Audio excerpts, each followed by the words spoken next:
마가복음 1장 12절부터 20절의 말씀독합니다. 성령이 곧 예수를 광야로 몰아내신지라 광야에서 40일을 계시면서 사탄에게 시험을 받으시며 들짐승과 함께 계시니 천사들이 수종 들더라. 요한이 잡힌 후 예수께서 갈릴리에 오셔서 하나님의 복음을 전파하여 이루시되 때가 찼고 하나님의 나라가 가까이 왔으니 회개하고 복음을 믿으라 하시더라. 갈릴리 해변으로 지나가시다가 시몬과 그 형제 안드레가 바다에 금을 던지는 것을 보시니 그들은 어부라. 예수께서 이르시되 나를 따라오라. 내가 너희로 사람을 낚는 어부가 되게 하리라 하시니 곧 그물을 버려두고 따르니라.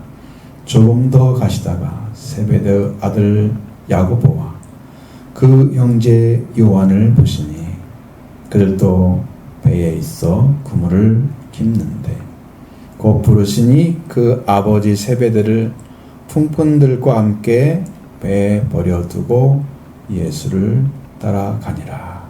아멘. 내용이 짧게 많이 담겨져 있죠. 예수님이 시험 받는 모습 나오고요. 그 다음에 복음을 선포하시는, 하나님의 복음을 전파하여 하시는 모습, 그리고 제자를 부르시는 제자들도 두 가지만 나타나죠. 대개 마태를 부른 거 외에 베드로와 야고보 그리고 세베대 아들 요한, 안드레 그리고 야고보 요한을 부르시는 모습만 성경에 거의 나와 있고, 나머지 마태는 레이라는 이름으로 세관 아니요 부르시니 곧 따르니라. 그거 외에는 사실상 예수님이 이 자리를 불렀다는 내용이 없어요. 직접 부른 내용들이 없단 말이에요. 그러니까 그러면 왜 이렇게 숨겨놨을까? 그러니까 성경이 클로즈업시키는 것은 확실하게 이제 그걸 보여주기 위해서, 그리고 주요한 사람들이 이렇게 부름받고 어떻게 쓰임받았는가에 대한 관점이 더 큰 거지 다른 사람들을 조명해 주지는 않단 말이에요, 성경이. 그러니까 아마 이것도 하나님의 어떤 섭리가 있어요. 보여주는 모습은 다 하나님께 쓰임받았을 거예요. 틀림없이 어디서 그런 것 전승을 통해서 12사도를 딱 찾아보면 어디서 어떻게 살고 살았다 죽었다 다 나와요. 성야고보도 나오지. 그게 다 나오고 있어요. 인도에서 복음 전했던 도마나 그런 얘기들이 다 나와 있어요. 성경 외에 그런 것들을 이제 또 인용을 하면 또 복잡해지죠. 그래서 여러분 성경이 보여주는 말씀만 제대로 믿어도 구원이 완성돼요. 여기 성령이 예수님을 광야로 몰아내셨다고 나와 있어요. 여기는 다른 데는 성령에 이끌려 마귀에게 시험을 받으러 가셔서 40일 동안 금식하시니 줄이신지라 이렇게 나오는데, 여기는 반대로 몰아내셨다. 광야로 몰아내셨다. 왜냐하면 왜 이렇게 표현을 하냐면 예수님이 가시는 모습이 그냥 천천히 흐름을 가지고 따라가는 모습으로 보이지 않고 곧 몰아내시면 빨리 가는 거잖아요. 이 마가복음의 위치가 그것 때문에 그런 거예요. 마가복음에는 곧이란 말을 많이 써요. 뭐뭐하니 곧 그물을 버리고 따라가니라. 곧 부르시니 곧. 그래서 특별히 굉장히 어려운 시점에 있는 그 로마인들을 향해서 복음을 전해주는 그 종의 모습을 보여주기 때문에 예수님이 절대적으로 순종하는 모습을 많이 나타나고 있어요. 성경을 쓴 목적이, 하나님께서 주신 목적이 바로 거기에 있는 거죠. 그래서 그런 모습을 보여주고 있는 거예요. 빨리 움직이신 것좀 보잖아요. 몰아내시니까 얼른 달려가야잖아요. 그런 모습. 예수님은 하나님이시기 때문에 영만 가지고 계셨을 때, 그러니까 예수란 이름으로 오지 않으시고, 그것은 사탄에게 시험 받을 일이 없죠. 하나님이 시험 받을 수는 없어요. 그럼 이 땅에서 바라보는 시각을 아무리 펼쳐서 봐도 하나님께서 시험 받을 일이 없어요. 하나님이 지배자이신데 시험 받지 않으시죠. 근데 인간이 되셨기 때문에 시험을 받으러 광야로 몰아내시면 가야 되는 거예요. 왜냐하면 종의 모습으로 움직이셔야 되기 때문에. 근데 이것도 특별히 뭐라고 그래요? 성령이 그렇게 하셨다고 그러잖아요. 성령이 곧 예수를 광야로 모시다. 그러니까 하나님께서 인간이 되신 예수, 그리고 인간이 되신 예수가 예수 스스로가 하나님의 자리를 차지하지 않으시고 아들의 모습으로 자기를 드러내서 곳곳에 인자란 말을 쓰잖아요. 사람의 아들로만. 신의 아들이 아니고 하나님의 아들이 아니에요. 인자로 드러내서 자기를 자꾸 인간의 아들로만 표현하고. 그러니까 예수 그리스도가 그런 모습으로 드러나고 있다. 그래서 이렇게 이제 성령에게 막 끌려가는데 몰아내듯이 쫓겨나는 것처럼 그렇게 말씀을 하고 있는 거죠. 그러니까 인간의 예수는 종의 예수를 말하는 거예요. 종. 말하자면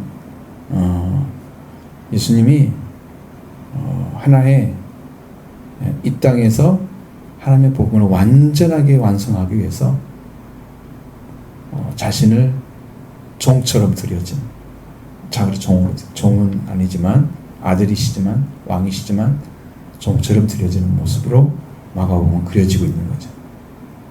그래서 몰아내시니까 달려간 거죠. 40일 동안 광야에 계시면서 사탄에게 시험을 받으시고, 마태복음 4장이나 누가복음 4장에 잘 나와 있어요.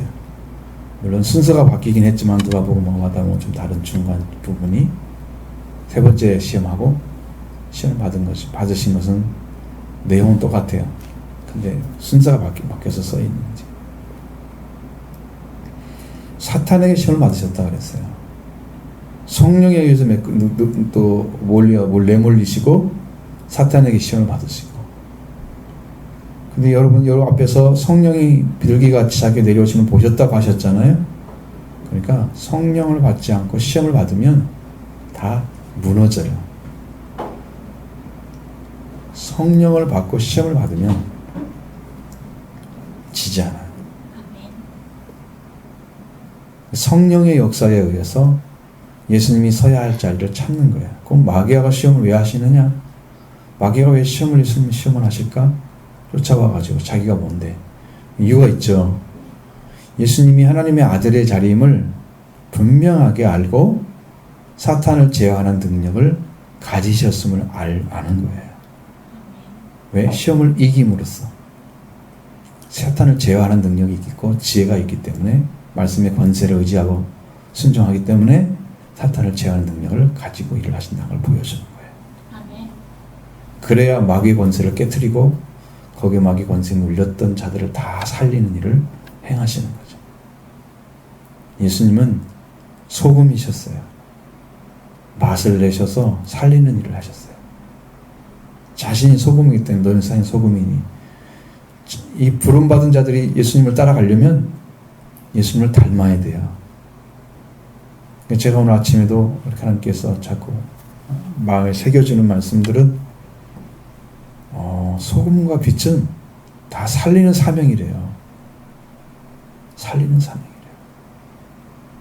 소금을 넣으면 무슨 부패를 안 하게 한다 그런 목적이 아니고 맛을 내게 하는데, 맛을 살려내는 거죠. 우리가 밥 먹을 때 소금 들지 않은 음식 그냥 그것만 먹으라면 못 먹죠.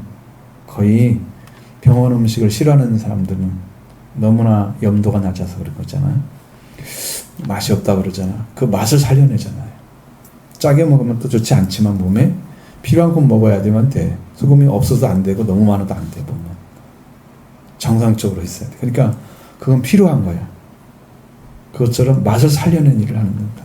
아, 그리스도인이 들어가면 살리는 일을 하는구나. 빛도 살리는 일을 하시는, 빛이 비춰줌으로 인해서 만물도 살고 있고 우리가 바랄 건 다 알고 이해하고 깨닫고 다 할 수 있는 능력 전부 빛의 역할이잖아요. 이걸 딱 불을 꺼버리면 여기서 아무것도 못해요. 찬양도 하겠어요? 예배를 드리겠어요? 기도를 할 수 있겠죠. 어둠 속에서 말은 할 수 있잖아. 나머지는 다 기능이 꺼져버리는 거야. 우리 기능 자체도. 그러니까 우리가 사는 힘을 잃어버리게 되는 거지. 빛의 역할을 하시는 거예요, 주님이. 근데 그건 특별히 생명의 빛이기 때문에 그 사람을 살려는 능력을 예수님이 생명을 가지고 오셔서 증거해 줌으로써 사람들이 빛으로 초청되고 빛을 따라가게 되고 빛에 의해서 다시 산자가 되게 하시는 그 살리는 역할을 빛을 통해서 하신단 말이에요. 소금과 빛은 살리는 사명이다. 하나님 잘 가르쳐주는 거예요. 아, 그렇구나. 이 말씀을 수없이 많이 읽었는데 하나님이 가르쳐준 것 외에는 정확한 게 없어요. 예수님이 자기의 정체성을 완전하게 드러나기 위해서 내가 하나님의 아들이고 하나님의 보내신 자이고 왕이신 걸 완전하게 드러나기 위해서 마귀에게 제어받고 있는 사람들을 살리시기 위한 그 일을 지금 진행하고 있는데 그것이 사탄에게 시험받는 거고 그 시험을 이기면 사탄을 제어하고 그 다음에 이제 할 일이 뭐야? 죄 가운데 있는 죄인들을 살리게 십자가를 지는 일을 하셔야 되죠. 피 외에는 죄를 사할 방법이 없잖아. 말씀도 물론 사긴 하지만 말씀도 예수 그리스도가 속죄가 들어가야 돼요. 속죄도 말씀이란 말이에요. 그리고 나서 들짐승과 함께 계셨다. 이거 무슨 말이야? 사람들도 없고 사탄도 물러가고 오직 있는 존재는 광야이니까 거기에 들짐승밖에는 없는 거지. 사람들이 들짐승과 함께 있다고 하면 얼마나 무섭겠어요. 자기 혼자 있는데. 예수님 혼자 있는데 무섭겠죠? 근데 하나님이 도와주시면 그런 두려움은 없어요. 두려움 없어요. 그리고 천사들이 수종 들다 그랬잖아요. 천사들이 그때부터 예수님을 돕기 시작하는 거예요. 그 도움이 끝까지 가는 거죠.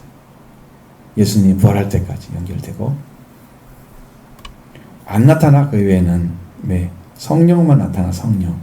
천사들이 일하는 게 아니야. 천사들은 필요할 때만 딱 하는 거고 그 외에는 다 성령이 일을 하시. 예수님 안에서 하나님의 영이 일을 하시는 거예요.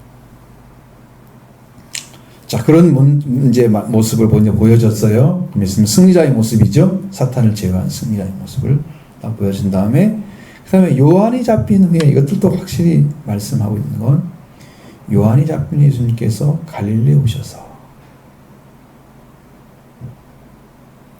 요한이 잡히기 전에는 안 했어요. 말씀 안 전했어요. 무슨 이유일까? 왜 요한이 잡힌 후에 예수님 일을 하시지? 딱 한 가지 선을 딱 그었죠. 요한이라는 존재는 하나님께서 보내셔서 광야에 외치는 자의 소리로 딱 세우셨죠. 주의 길을 예비하라는 말씀을 증거해서 모세를 통해서 죄사함을 받게 하는 회개의 세례를 베풀고 예수님을 지상에 거기에 있는 자들에게 소개하고 그 예수님에 대한 것을 그 요한을 통해 드러나게 되기 때문에 요한이 일하고 있는 한 자신이 드러나면 안 되는 거지. 그러면 뭐가 돼요? 너 비켜 내가 왔으니까 그거밖에 안 되죠. 겹치면 안 되는 거죠. 왜? 요한의 사명이 아직 안 끝났어. 그러니까 예수님이 드러나면 안 되는 거예요. 나타나시면 안 돼요. 그러니까 요한이 잡힌 후에만 일을 하셔요.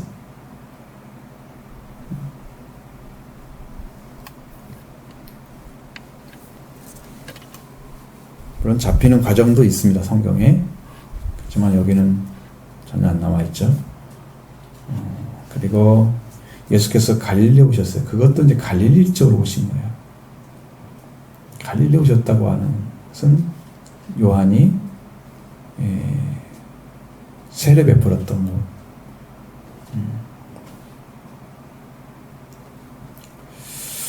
그러한 지역을 찾아서 가셨다면 만약에 그게 중심이라면 어디로 가야 되겠어요? 요단강에 세례를 베풀었다 그러면 어디로 가야 되겠어요? 갈릴리는 밑에 남쪽에 있고 사마리아에 있고 유대는 맨 위에 있어요. 북쪽에. 그러면 예수님이 유대에 있었다는 얘기잖아요. 그러면 갈릴리로 오셨다는 내려왔다는 거지. 위에 있으시면 예루살렘 유대 사람들이 와서 그 단강에서 세례를 받더니 세례 요한이 있던 곳에 가서 복음을 전하는 거잖아. 일을 시작하는 거지. 그런데 거기가 아니고 갈릴리를 내려왔단 말이야.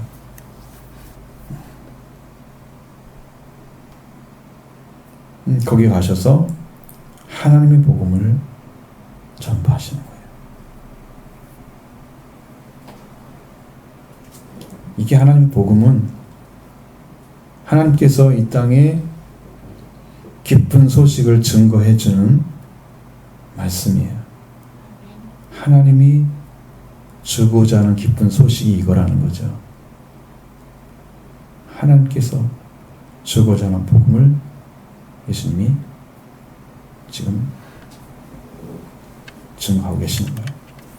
하나님의 복음을 전파하여 이루시되 때가 찼고 하나님의 나라가 가까이 왔으니 회개하고 복음을 믿으라.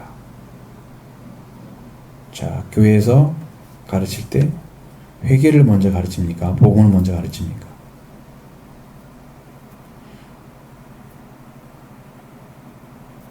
회개하고 복음을 믿으라고 가르칩니까? 복음을 믿으니까 회개하라고 가르칩니까?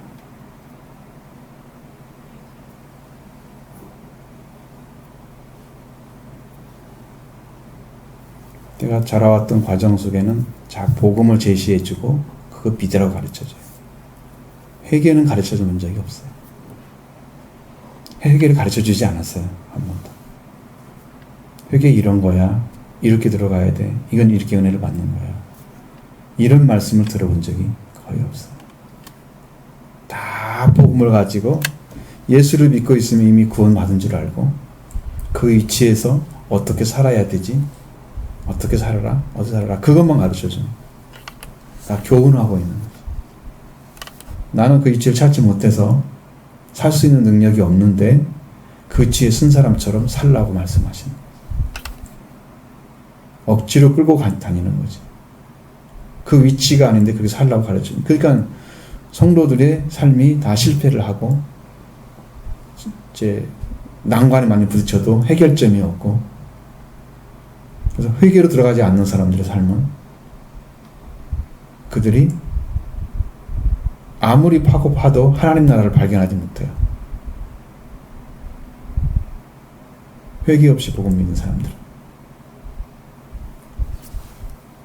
하나님 나라가 열리는 것은 여러분 완전한 회개가 이루어져서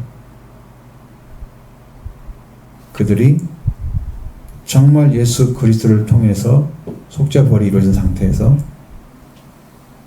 오순절과 같이 엘리야 시단을 열리면 그때 하나님 나라가 임하여 오시는 거예요. 처음부터 하나님 나라가 딱 오는 게 아니야. 속죄와 부활이 이루어진 사람에게 오는 거예요. 하나님 나라. 그러니까 하나님 나라 가까이 왔으니, 응? 그것도 이제 예수께서 오신 때가 찬 거예요. 예수님 오실 때가 이미 그 시기가 하나님께서 이제 원하시는 때가 딱 된 거예요. 그러니까 지금 여러분한테 예수님을 전해주는 것은 때가 찬 복음을 전해주는 거예요. 왜? 이것이 지금 계속되고 있잖아. 예수님 오실 때까지. 이 말씀은 계속 전해질 거거든. 이건 성경은 변하지 않을 거거든. 그럼 이 복음을 지금도 듣고 있는 사람들은 때가 찬 상태에서 지금 계속 이 말씀을 들어야만 되는 거예요. 지금 그 말씀을 전하고 있는데 때가 찬지도 모르고 지금도 복음 밖에서 회개에 안 들어가고 그냥 예수 믿고 있는 사람들이 얼마나 많아요. 그게 믿어지냐면 지는 막 믿어지지 않습니다. 회개가 찾아지냐면 찾아지지 않습니다. 돌이켜지지 않습니다. 마음도 안 켜지고 믿어지지 잘 않고 신앙이 뭔지 정체성도 안 돼 있고 그래서 헤매고 있는 사람들이 수없이 많은데 예수님은 분명하게 말씀하시잖아요. 회개하고 복음을 믿으라. 회개하지 않고 돌아오지 않는 상태에서 예수님을 믿어야 되니까 내 생각은 이미 땅에 있고 내 생각은 세상 속에 들어 있어 그 속에서 살아가고 있는 의식세계, 가치관 다 그거 가지고 있는데 거기다가 하나님의 복음이 이렇습니다라고 알려주니까 이 사람들이 혼란스럽잖아. 나 이거 모르겠는데 이거 어떻게 살아야 돼? 회개가 안 된 상태로 가니까 이렇게 되는 이런 혼란을 가져다 주는 거예요. 예수님께 돌아온 사람들, 중심이 돌아온 사람들, 마음이 돌아온 사람들, 그 사람들이 이 기쁜 소식을 믿게 되는 거예요. 믿으라고 말씀하시는 거예요. 그러니까 여러분 세상에 있는 사람들에게 예수님을 아무리 소개해도 너나 잘 믿어 라고 얘기를 할 거예요. 필요하긴 한데 그러고 도망갈 거예요. 조금 더 진정성 있는 사람들은 교회를 안 나오고 대부분 사람들은 너나 잘 믿어 분명해요. 왜? 회개하지 않는데 이야기를 해주니까 그들은 복음을 믿을 수가 없어요. 그러면 회개를 하려면 어디가 필요해? 세례 요한은 세례가 필요하지. 물세례를 받아야지. 삶의 정결함을 입어야지. 육체의 삶. 지금까지 더럽혀서 우상을 숭배하면서 하나님 없이 살아갔던 이 인생의 삶을 깨끗이 씻음받는 세례가 필요하지. 물세례니까요. 예수부터 세례도 아니고 성령 세례도 아니고 물세례. 그러니까 그 세례를 받아야 이 삶을 이렇게 딱 청산하고 내가 예수님께 가야 되겠구나. 세례가 먼저 와야지 회개가 이루어지고 회개가 와야 기쁜 소식이 전해져서 예수님이 전해져서 하나님의 복음이 되는 거죠. 예수님이 하나님의 복음이 되어야 되는 것이 1장에 딱 1절에 나오잖아요. 하나님의 아들 예수 그리스도의 복음의 시작이라. 하나님의 아들 예수 그리스도의 복음의 시작이 되어지는 거예요. 그때야 비로소. 그러니까 예수 그리스도 복음의 시작으로 안 들어간 사람들, 자 처음부터 얘기하잖아요. 주의 길을 예배하라, 준비하라. 그리고 세례 요한이 광야에 이르러서 제사를 맡게 하는 회개의 세례를 전파하니. 뭐부터 들어가요? 회개부터 들어가잖아요. 복음을 전해준다고 말씀하시고 회개부터 들어가잖아요. 그러니까 회개하고 복음을 믿어야 되는데 복음을 믿고 회개하려니까 안 되는 거예요. 자기가 아는 것처럼 믿고 생각하고 인식되어져 있는데 그것이 자기가 지금 예수를 아는 게 아니고 성령으로 아는 게 아니고 자기 인지 능력으로 알고 있는 건데 그것이 자기 믿음인 것처럼 착각하고 그래서 살려고 하는데 안 되고 실패하고 그래서 갈등 겪고 이러면서도 회개하지 않고 믿는 믿음을 지속한다면 이 사람이 돌아올 가능성은 없는 거지. 회개하고 복음이 시작돼야 되는데 믿기를 회개하고 복음을 믿어야 되는데 회개하지 않고 믿기 시작한 사람들은 그렇게 실패가 많고 안 돌아와져서 힘들어서 고통받는 사람들이 너무 많아요. 왜? 인지 잘못됐기 때문에 이걸 부인해야 하지 않으면 안 돼. 하나님 내가 믿는 게 잘못됐습니다. 시작을 잘못했습니다. 용서해달라고. 회개하지 않고 내가 믿어가지고 내가 뭘 아는 것처럼 내가 믿는 것처럼 생각하고 기도하고 그랬는데 그게 하나도 변하지 않습니다 라고 고백하지. 내가 변하지가 않습니다 하나님. 내가 하나님께 돌아가고 싶은데 못 돌아가면 자기 믿음의 체계가 잘못된 건 모르고 뭐 잘못 믿은 것만 생각을 하지. 그건 어쩔 수 없이 그렇게 가르침 받았기 때문에 믿는 거예요. 근데 성경은 그렇게 안 가르쳐줘.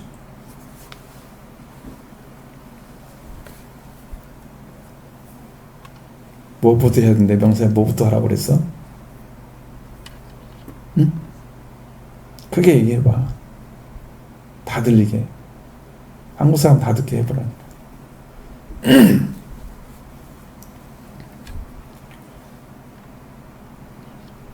그러니까 먼저 마음이 돌이켜서 예수 그리스도 하나님께 가까이 가야 된단 말이에요. 하나님께 가고 돌이켜서 죄사함을 받게 하는 회개의 세례를 전파했으면은 우리가 가야 할 사람이 누구냐 그러면 죄사함을 주시는 분에게 가야 되는 거예요. 그건 정상인데 회개를 하고 누구한테 하나님께 간다는데 하나님이 죄를 사해 주시죠. 왜? 예수님을 보내셔서 그의 은혜로 사해 주신 동일한 건데 우리가 죄사함 받는 분이 예수 그리스도라고 말씀하시잖아요. 그러니까 우리가 죄사함 받기 위해서 예수 그리스도께 가서 예수 그리스도 세례를 받고 성령 세례를 받아야 되는 거지. 그게 순서인 거지. 그렇게 돼 있습니다. 그래서 복음을 믿으라. 그때 복음을 믿은 거야 이제. 이제 믿어집니다라고. 내가 돌아와서 딱 보니까 이제 믿어지. 진짜 이걸 말씀하고 있었는데 나는 다른 데서 찾고 있었던 거야. 그래서 부산을 가가지고 누구를 찾으러 간다고. 서울에 산 사람 찾는다고 찾아지겠나. 지역이 다른데. 다른 데 가가지고 그걸 찾고 있는데 어떻게 찾아지겠나. 세상 것도 안 찾아지는데. 영적인 것인데. 하나님에 속한 건데. 잘못된 것에 가서 이것 달라고 저것 달라고 안 된단 말이지. 여러분 시각을 바꾸셔야 돼요. 확실하게 복음을 믿으려면 회개하고 복음을 믿으라.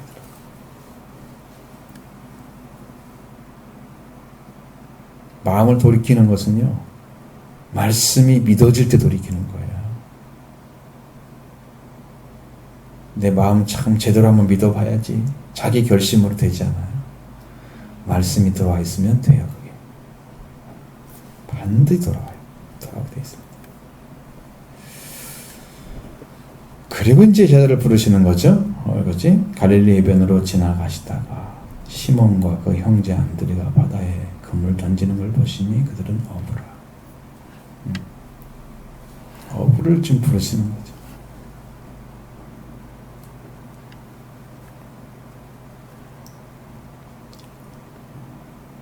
그러니까 이게 참 운명적인 것일 수 있습니다. 예수님이 지나가시는데 딱 눈에 띈 사람이 이 사람이었어. 다른 사람이었으면 다른 사람 불렸을까? 모르잖아요. 우리는 알 수 없는 거죠. 근데 그 시점에 딱 그물을 씻고 있는 사람이 예수님 눈에 딱 들어온 사람이 이 사람.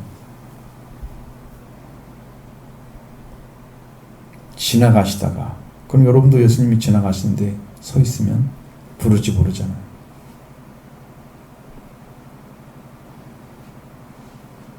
하여튼 예수님이 계신 대로 가야 돼.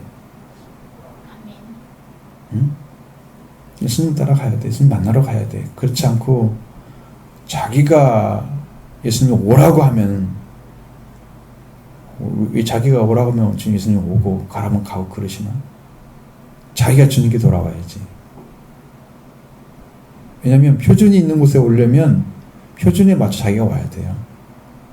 다림줄이 예수님 가지고 하나님이 가지고 있는데, 하나님 다림줄은 확실하게 말씀드리면 수직 관계잖아요. 다림줄은 세워지는 거잖아요. 다림줄은. 그 다림줄의 기준이 뭐냐면 회개예요. 회개가 안 된 사람은 하나님 관계가 안 만들어져요.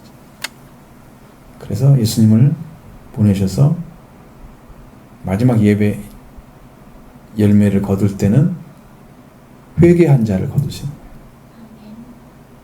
회개가 이루어진 사람을 거두시는 거예요. 그게 회개에 합당한 열매 맺은 사람들, 그 사람들이 열매가 들어온다.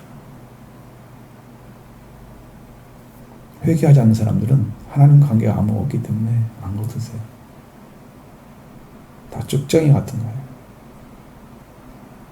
쭉정이가 나를 창고에 안 들였다고 불평불만 할 수 있어요? 못하겠죠? 지가 열매 아닌데 뭐 알지. 내가 신앙생활 잘못해 예수 그리스도와 나의 생명이 되어지지 않고 열매가 맺어지지 않았는데 예수님의 생명의 열매가 지금 와 있어야 되는데 없는 사람이 뭐 불평불만 할 수 있어요. 못하지. 하지도 못하지만 할 수도 없어. 그러니까 주님이 지나가시는데 가셔야지. 응? 주님한테 나한테 오라고 하면 안 된단 말이에요. 그런 경우도 있어요. 예전에 선다싱이라는 그 20세기 사도라고 하는 분, 그 사람한테는 그게 되더라고. 그 일대기를 읽어봤는데 쪽지 복음 받고 찢어진 복음, 인생을 삶을 어떻게 살아야 될지 모르는 사람이었지만 그리고 이제 하나님을 찾기 시작했는데 당신이 살아 계시면 내게 나타나시 달라. 내가 어떻게 살아야 할지 인생 방황하고 있는 사람이잖아. 정말 3일을 딱 결정해놓고 그러면 저는 죽겠습니다. 마지막 날 나타나셔서 보여주신 완전 뒤집어지는 거죠. 만나면 그 다음부터 변화가 오기 시작하는 거예요. 찾아오시긴 하시더라고. 그렇게 하도. 근데 그게 목적이 아니에요. 성경은 그렇게 말하고 있지 않잖아요. 다 예수님이 가신 곳에 가야 만나는 거지. 지가 뭔데 예수님이 오라 가라 해. 응? 주님이 지나가실 때 만나야 되지. 예수님께 가서 만나셔야 돼. 그러면 주님을 부르시잖아요. 그 부름받은 것이 사명이야. 여기 지금 부름받고 뭐를 가르쳐 줍니까? 어부인 거 알죠? 그물 던지는 거 보셨잖아요. 어부인 거 아시는 예수님 뭐라고 하십니까? 나를 따라오라고 하시죠? 내가 너희를 사람을 낚는 어부 되게 하신다고 말씀하셨습니다. 사람을 따라가는 어부가 되는 거죠. 주님이 명령하시면 지금까지는 물고기 잡고 자기를 위해서 자기 가족을 위해서만 살았던 사람이 이제는 사람을 낚아서 하나님 나라의 창고에 드리는 그 영광스러운 사람으로 사명이 주어지는 거예요. 그러니까 만난 다음에 사명이 주어져요. 소명이 있고 사명이 있는 거예요. 사람들은 거의 대부분이 사명을 강조하는데 소명을 강조를 안 해요. 부름받지도 않았는데 무슨 일을 하려고 지금 덤비는 거예요? 무슨 일 시키는지도 모르고 막 하려고 그래. 덤비는 사람들 얼마나 많아. 이게 어리석은 거지. 자기가 무슨 일을 해야 될지도 모르면서 어떻게 해야 될지도 모르면서 무엇을 따라가야 될지도 모르면서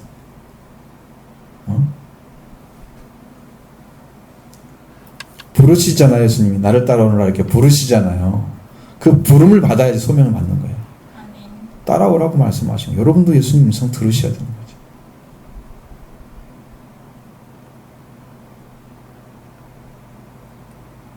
확실하게 아셔야 돼요. 가는 길을. 제가 4살, 5살 정도 됐을 거예요. 서울 올라가가지고 어떤 교회에 가서 예배 드리고 있는 상황인데, 그때는 신학교 가지 않았습니다. 예배 드리고 있는 상황 가운데, 차장대가 한쪽에 있단 말이에요. 이렇게 쑥 들어가면 부분에. 우리는 베이스 파트면은, 나는 베이스도 테너도 하니까 아무나 가는데, 저 뒤에 맨에 앉아있는데 하늘에서 소리가 들려오는데 그런 천둥 소리 난 처음 들어봤어요. 딱 2마디였어요. 왕권, 성령 충만. 그 소리가 벼락치듯이 들려온 거야. 나 혼자에게 막. 다른 사람은 들은 사람이 없어. 나에게만. 이게 무슨, 지금도 안 잊어버리는 게 너무 소리가 커가지고 바울은 그 소리가 들린 게 아니라 빛을 봤잖아요. 음성으로 들려오고. 바울 소명했죠. 그 다음에 사명 주어지잖아요.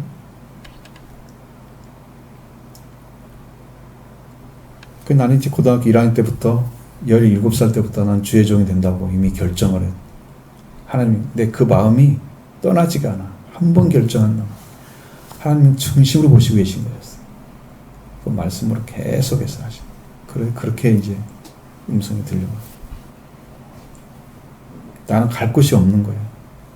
하나님 나를 보내지 않으면 못 가는 거지. 27이란 나이에 만학도라고 하는 그러잖아요.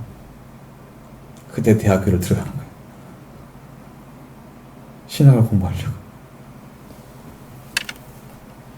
딴 사람 다 직장 가서 살고 있을 때인데 나는 그때 가지고 그걸 시켰어.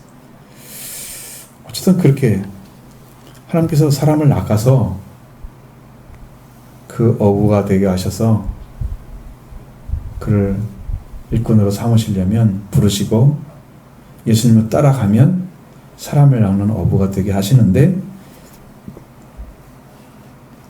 과정이 있는 거죠. 그럼 그 그물을 보신다고 그랬잖아요. 그물을 던지는 거 보셨다고 그랬잖아요. 그 그물이 사람을 낚는 그물이 돼야 되는 거지. 지금은 그물은 고기를 낚는 베드로고기라고 있다 있잖아요. 거기 가면은 우리 바다에 가면 갈릴리 호수에 고기가 많대잖아요. 그 고기가 이름을 붙인 거지. 그러니까 그런 것처럼 그 인간이 먹고 마시고 필요한 고기를 잡는 그 그물이 아니고 사람을 낚아내는 그물이 필요한 거지. 그것을 주시기 위해서 그들을 부르셔서 가르치시고 말씀으로 세우시고 성령 부으셔서 그물을 만들어 주는 거예요.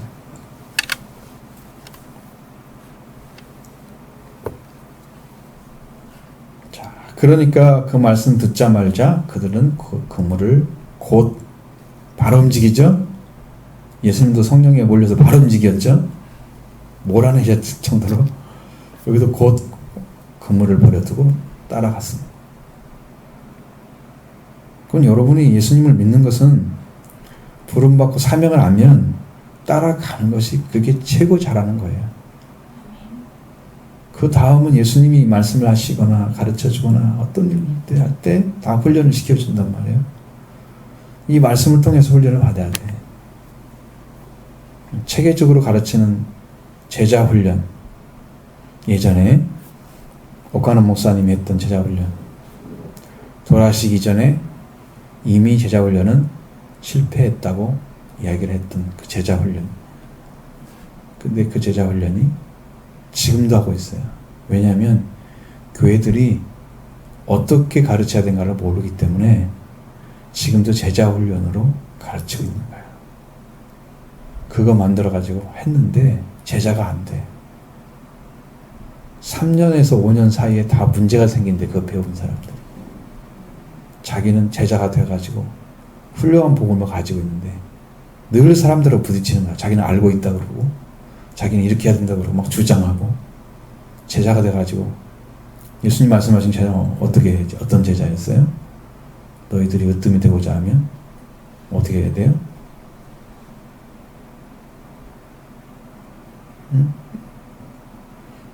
여러분 큰 자가 작은 자를 섬기하잖아요.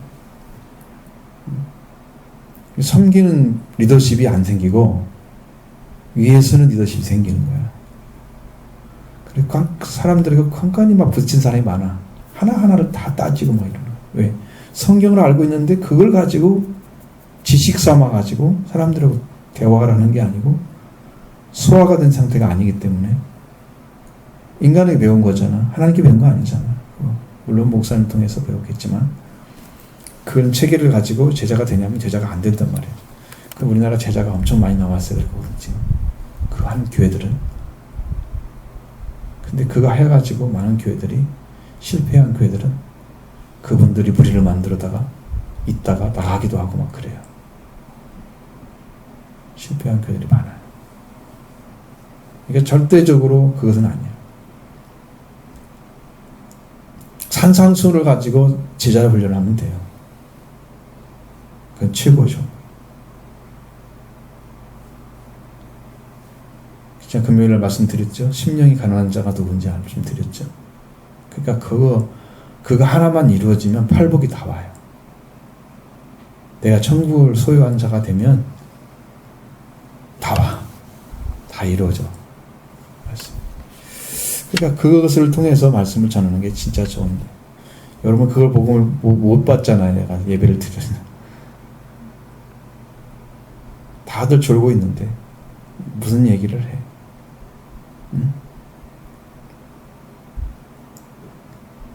자, 그물을 버려뒀다는 것은 이제 사람을 낚는 그물은 끝났다 그 말이죠.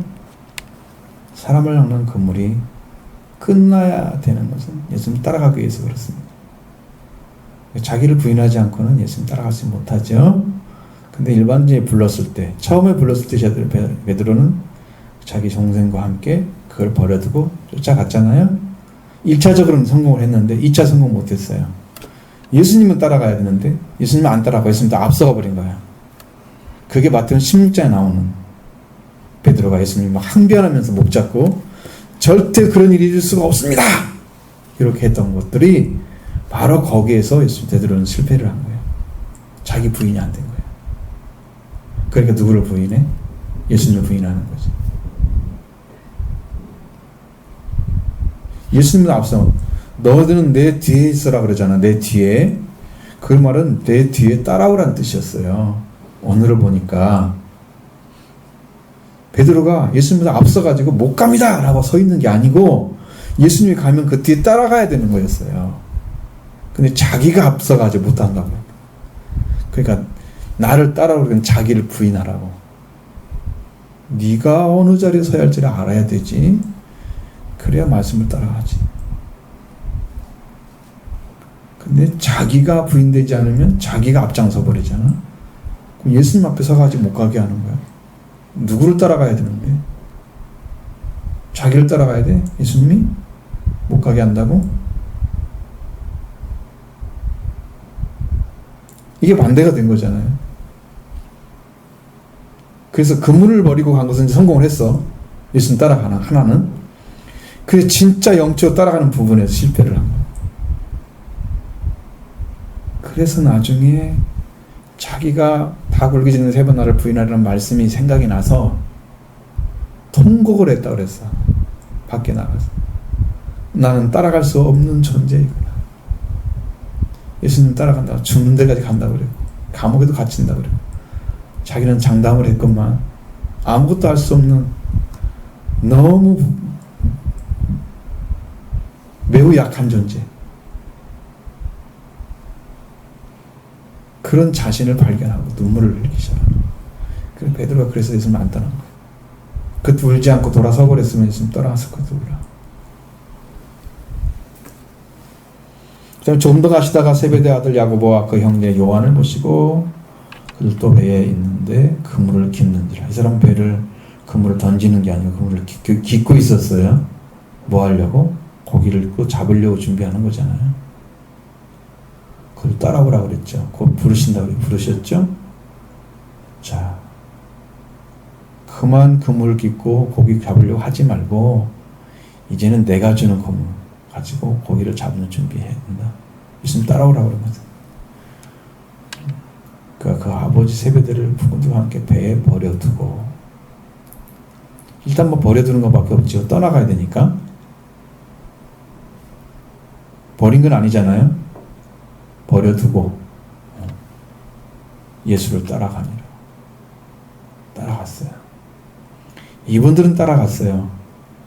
특별히 요한은 십자가를 못 박혀서 지금 고난당하시는 십자가에 못 박혀서 고난당하신 예수님 따라갔어요. 십자가로 가장 가까이 간 사람이 요한이에요.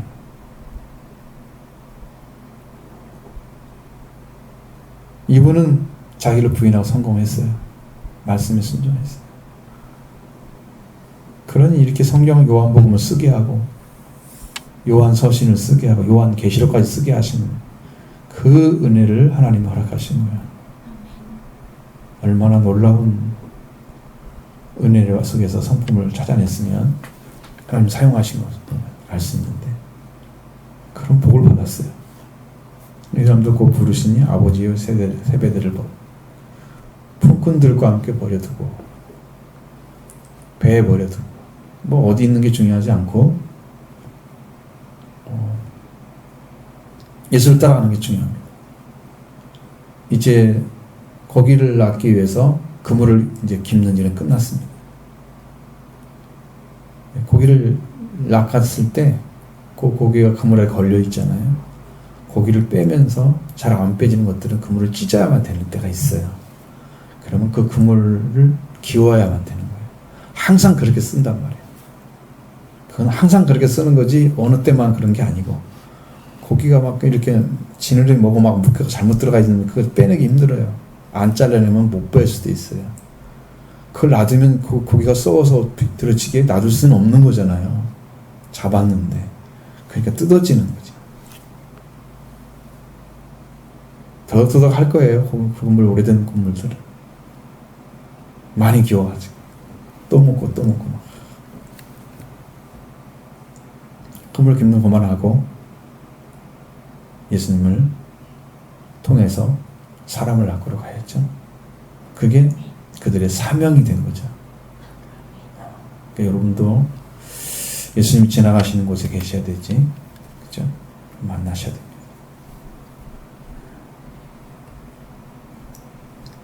자, 예수님의 승리는 바로 시험을 받으시고 승리하셨다. 사단에게 시험 받으시고 그 다음에 하나님의 복음을 전파하셨다. 그리고 제자를 부르신 소명과 사명을 허락하셔서 이제 제자의 삶이 시작되는 모습을 보여주고 있습니다.